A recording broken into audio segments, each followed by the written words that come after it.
Ассаламу алейкум айымдар. Адалдам каналына кош келиңиздер. Бүгүн сиздер менен духовкасыз сковородкада, тагыраак айтканда табада алмалуу пирог жасайбыз. Өтө бат жасалуучу пирогдордун бири. Андыктан видеонун акырына чейин күзөтүп туруңуздар. Бизге 2 дана алма керектелет. Алманы сыртын арчып, ичтерин кошо, данектерин алып тазалап алабыз.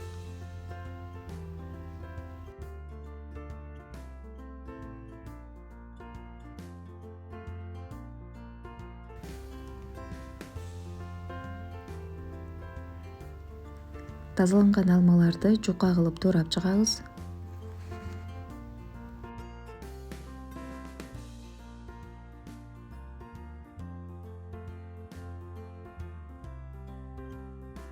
Алманы ушундай жука кылып туурап аласыздар дагы, четке коюп турабыз.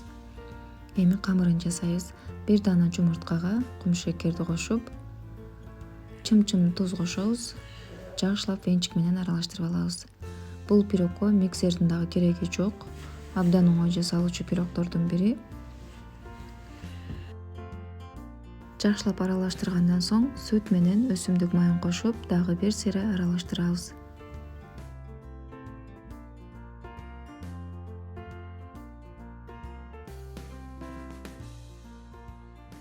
Алдын ала электен өткөрүлгөн унду кошобуз. Ошондой эле сода же болбосо разрыхлитель кошсоңуздар болот.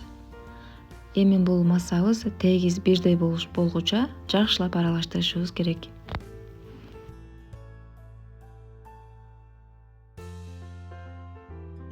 Көргөнүңүздөрдөй биздин масса мына ушундай суюктукта болот. Аны четке коюп турабыз дагы. Эми карамель жасайбыз. Ал үчүн биз сковородкага сливочный майды салып, жай отто майды эритип алабыз. Биз бул менен карамель жасайбыз.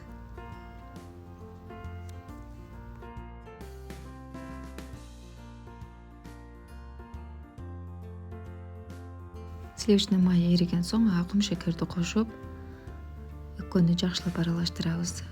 Болгон көңүл буруучу нерсе бул жерде от күчтүү болуп кетпеши керек. Жай отто экөөнү эритебиз. Кумшекер эрип, өңүн өзгөртүп баштайт.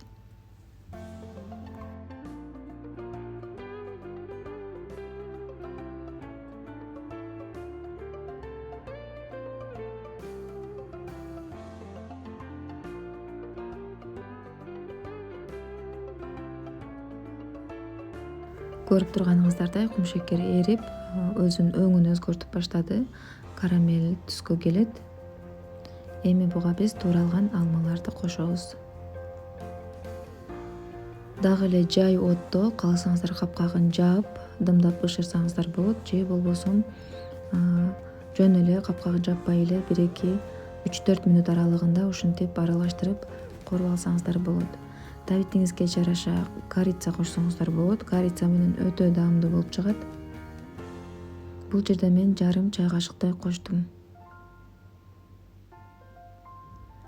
Ушинтип жакшылап аралаштырып алгандан соң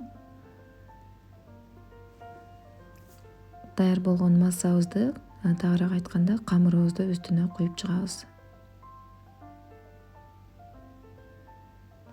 Ушинтип бардык жерине жеткидей кылып камырды куюңуздар. Бардыгын бир жерге куюп алсаңыздар, кийин тегиздеп жайышыңыздар кыйын болуп калат.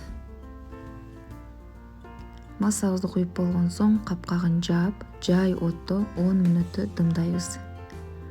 Арадан убакыт өттү, көрүп турганыңыздардай пирог ушундай болуп көтөрүлүп чыгат. Жай отто бышкан үчүн түгүнө да тартып күйүп кетпейт. Өзүңүз кааласаңыз зубочистка менен же болбосо шпажка менен текшерип көрсөңүздөр болот. Пирогду антарабыз дагы атайын бир чоңураак табакка. Андан соң дагы сковородкага салып, капкагын жаап 5 мүнөткө дымдап коебуз. Эми толук түрдө пирогубуз бышты. Аябай даамдуу, ооздо эрип турган пирог болот. Азыр мен сиздерге ичин дагы көрсөтөмүн. Калыбыңыздарга жараша кумшекер упасын себелеп койсоңуздар болот. Аябай кооз көрүнөт мында дагы.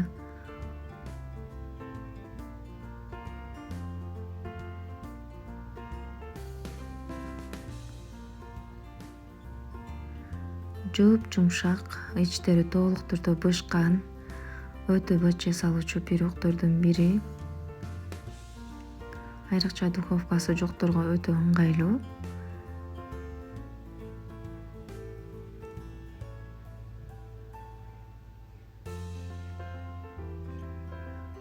Мынакей иштери дагы толук түрдө бышкан.